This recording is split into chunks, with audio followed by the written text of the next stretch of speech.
بسم الله الرحمن الرحيم وصلى الله على سيدنا محمد وعلى آله وصحبه وسلم. أول إن الله يبقى مهدله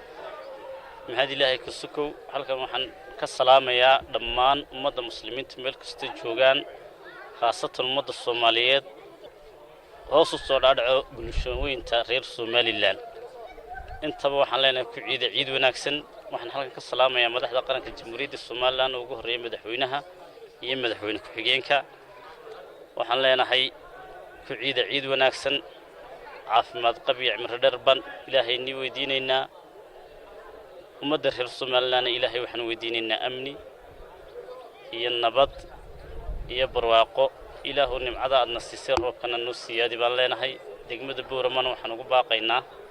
inay iscafiyaan dadweynaha ku nooli si ilaahay naxariistiisu inoogu sii badato qof walba wuxuu qof caloosha ugu hayo asamaxaan leenahay maanta ciid al-adha